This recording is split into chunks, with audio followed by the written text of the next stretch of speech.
discussing the 73rd annual edition of the Statistical Review of World Energy. There's a lot in this report. This report came out from Kearney and KPMG and the Energy Institute. And what I like about this, and the reason why I sort of want to do a deep dive on it, is because the information is very well organized. And I'm really kind of reading and working with the press release that was released along with the report to kind of contextualize what they have. But it kind of gives us a state of the union, or maybe at this point you could say disunion of global energy use and production, and also how we are getting our energy. And I think that's critical at this point because we are seeing a warming planet right before our very eyes. It is hot as heck here in Maryland in the United States. It's hot in a lot of places. It's getting hotter. It's additionally critical that we have these policymakers who are discussing what to do about global warming and climate change, that they are having shared data and they have transparency through data. And I don't know, like you have these COP 27, I think 28 is coming up. So to have reports like this that really just flatten the information playing field between these policymakers makes it easy for the media then to discuss what's going on and report on these things. So I think this report is very good. Anyway, so there are 5 key stories in the 2023 data, and they actually highlight them as such. I'm going to read them and kind of discuss them a little bit with you. 1, 2023 saw record global energy consumption with coal and oil pushing fossil fuels and their emissions to record levels. Global primary energy consumption overall was at a record absolute high. Fossil fuel consumption reached a record high, up 1.5%, driven by coal, which is crazy, 1.6%. Oil is up 2% to above 100 million barrels for the first time, while gas was flat. As a share of the overall mix, they were at 81.5%, which is marginally down from 82% last year. Emissions from energy increased by 2%, not good, exceeding 40 gigatons of CO2 for the first time. So and just a heads up, we got 4 more points. This is very much a mixed bag in this report. That data is not great. 2, data improves a little bit. Solar and wind push global renewable electricity generation to a record level. Renewable generation, excluding hydro, was up 13% to a record high. This growth was driven almost entirely by wind and solar and accounted for 74% of all net additional electricity generated. As a share of primary energy use, renewables, excluding hydro, were at 8% or 15%, including hydro. 3, this is something we know, of course, but the ongoing Ukraine conflict, Russia's war in Ukraine, cemented gas rebalancing in Europe. European gas demand fell by 7% following a fall on 13% from the previous year. Essentially what this point is highlighting is that war between 2 really major energy consumers and producers has kind of shifted the European LNG landscape. Number 4, and this is totally critical, dependence on fossil fuels in major advanced economies is likely to have peaked, the report says. In Europe, fossil fuels fell to below 70% of primary energy for the first time since the Industrial Revolution, driven by demand reduction and renewable energy growth. Good news. U.S. consumption of fossil fuels fell to 80% of total primary energy consumed. 80% seems really high still to me. 2024. Anyway, 5, growth economies struggle to curb fossil fuel growth, but renewables accelerate in China. Good news. In India, fossil fuel consumption was up 8%, accounting for almost all demand growth, and stood at 89% share of overall consumption. For the first time, more coal was used in India than Europe and North America combined. This report is full of interesting factoids and stats like that, and it's worth checking out. You can see it, by the way. It's the EI Statistical Review of World Energy 2023. Wherever you're seeing, listening, or watching this, we're going to have a link to it because it's just really good for you to look at, and it's really well done. It's at www.energyinst, as in energyinstitute.org/statistical review. Check that out, but we'll have a link to it if you're on your phone or on your computer. Check it out because it's really good. Anyway, just really quickly before I wrap this up, in the press release, there are a bunch of quotes from the various organization heads that produced this report. And this one is from EI President Juliet Davenport. Energy is central to human progress. It's also now central to our very survival, with global temperature increases averaging close to 1.5 degrees Celsius. 2023 was the warmest year since records began, and the increasingly severe impacts of climate change were felt across all continents. So what I like, anyway, so I'm going to kick it over to you because it's worth like discussing a little bit. But when you get these reports done by very reputable organizations, international organizations, and they're producing this content so that it kind of can be consumed in any way you want, because the information in it is so important. I think this is really worth us, especially on a podcast dealing with or talking about the transformation in Saudi Arabia, which is an economic transformation, but it's also its own energy transformation, has its own green initiative. It's a topic we have talked about on this podcast before. Just think this is a good thing to share with everybody. And if you haven't seen it, go check it out. No, thanks for bringing that to our attention, Lucian. I think it's really important that we do talk about these issues because I think there's so much being done in the space of energy and energy transformation and, obviously renewables and all of these things that we need to invest in, grow, and move toward in order to, secure our future energy supply and also B, mitigate the negative effects of fossil fuels as they, are influencing temperatures and extreme weather events, etc. And I think everybody that you speak to today, for the most part, is on board with this, the importance of investing in renewables. And Saudi has invested significantly in them, right? But it's at the same time, we rely very, very heavily on fossil fuels globally, as you just mentioned, everywhere. And to just pull the plug on that means that we will suffer quite a bit. And so the argument really is, we do need to transition instead of turn away from. And that's really hard for people who are angry about the effects of climate change because, it's too little, too late for a lot of people. Just yesterday, I was reading the Stop Oil Now protesters sprayed Stonehenge, this ancient monument here in the UK, with yellow, I think, paint that supposedly will wash away with the rain. But just ahead of, the solstice celebration, which is a big deal at Stonehenge. And they've gone into museums and destroyed pieces of art, and they've obviously stopped traffic all over the world in different, countries. And this movement about the climate emergency, yeah, it's important, but a lot of the paint they use probably has plastic in it. A lot of these things that they're doing are misinformed to some degree, but it's all this I want to call attention to the emergency. And instead of actually educating themselves on how we can do this better, they're wasting their time doing stunts like that, in my opinion. I think the stunts are very frustrating. So I think the report is important because it really lays it out. And actually, just last week, I was reading on the Twitter feed of a friend and colleague, Dave DeRoche, who's he's a professor at, I want to say it's a National Security University in DC. David DeRoche. Yeah, he's my boy. Yeah. I love that dude. Yeah. He posted the full-length video on his Twitter of the petrodiplomacy conference that was held by the Gulf States Institute in DC. And I mean, it's 3 hours or something, or maybe even more. Maybe it was 6. It was really long, but he was like, just watch it in snippets as you can. And I think it's really important. I mean, this is the 10th year that the Arab Gulf States in Washington convenes this event.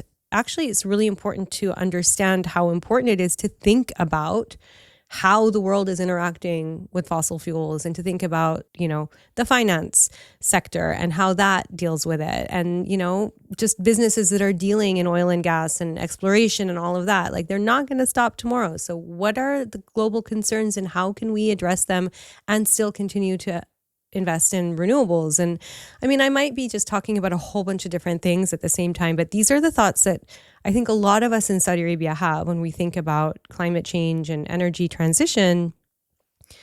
We know it's a problem to rely solely on oil, not just economically and not just because eventually the supply is going to run out, but because it has negative effects on the environment.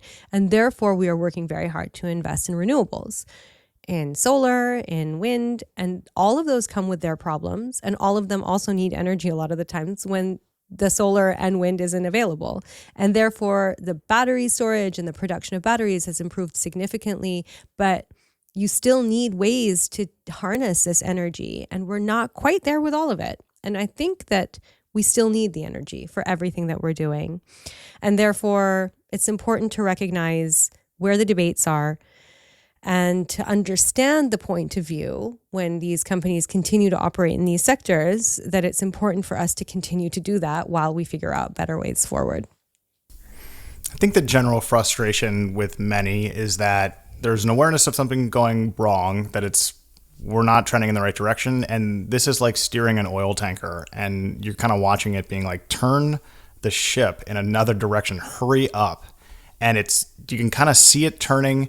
You have these conferences like annually done by the UN. You have so many conversations, and there's just, to me, like this was sort of settled when Al Gore had his movie come out and people were like alarmed. That seems like it was 2 decades ago. It probably was 2 decades ago. And it's like this oil tanker, to use a pretty apt sort of metaphor, is turning, and it's just happening so slowly. In the meantime, we are inundated with headlines that are not good, that make it seem like we are too late.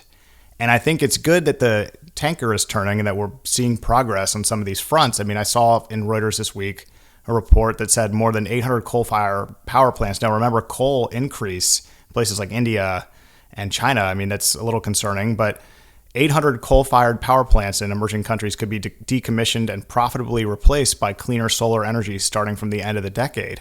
This is from research from the Institute for Energy Economics and Financial Analysis. I just feel like I don't feel like not enough is being done. And yet at the same time, I also feel like, what more can we do? And then it's like, I have this sort of like sad, like, resolution that is just never get like, what does it look like? What's the world look like by 2050? It's like, we've hit our goals, but the planet is super hot and we have all these environmental disasters. I don't know. I mean, so I completely agree. And obviously, the biggest argument when you're talking to people in, as we call it, the global south, or, in lesser developed economies is, you had your great heyday of economic development using all the fossil fuels, and now you're not letting us do it.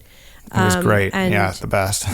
Right. And obviously, that is not a productive argument. But at the same time, it makes perfect sense because there's obviously these huge populations across the global south that the countries need to grow economically to support these populations. And therefore, the argument, the double standard is frustrating, and it's hard. It's a hard pill to swallow, but we still need to make a change, right? And I know it's not happening fast enough for a lot of people, especially people that are willing to go and, spray paint the Stonehenge and, I don't know, pour milk on the Mona Lisa or whatever. But at the same time, like, I, again, will bring up kind of just this idea of how young people are trying to find new solutions and really kind of doubling down on those types of specializations and understanding chemistry better and understanding energy, economics, as well as just the physics of it. And I think education, kind of like a broken record when it comes to that, is obviously a really big part of this solution. And so we really need to think about how we can start very, very young, talking about how we need to think about the planet. And more than anything, in my opinion, we need to spend more time outside in nature. I know it's hot some places and some times of the year, but the disconnect that we have with our surroundings is actually quite stark in the countries where we're making decisions about energy and where money can be invested and what we're going to support. People do not spend enough time in nature to understand how important it is to save nature. And that's really frustrating to me. And I think that the more I talk to educators about this, the more the solution tends to be spend more time outside. And then you will get more of a buy-in, because if you can connect those two and then also create that emotional connection, it helps. And then the pressure obviously goes in the right direction for what people are willing to back, what people are willing to finance, what people are willing to invest in. And then you get these young people really interested in this. And then they're coming out with great solutions to some of the really tricky problems that we have. They're very, very hard problems to solve because we're still, I think, looking at them through very similar lenses that we always have. And young people can really turn that on its head sometimes. You hear that, Abdulaziz? That is why I'm getting a tan, and you notice the tan is because I've been outside appreciating nature, so that that there's better understanding of it, and that also that's a great excuse as well for me to play golf, which is what I need. But I just think that's a really good point. Lawns are not the answer. I'm sorry.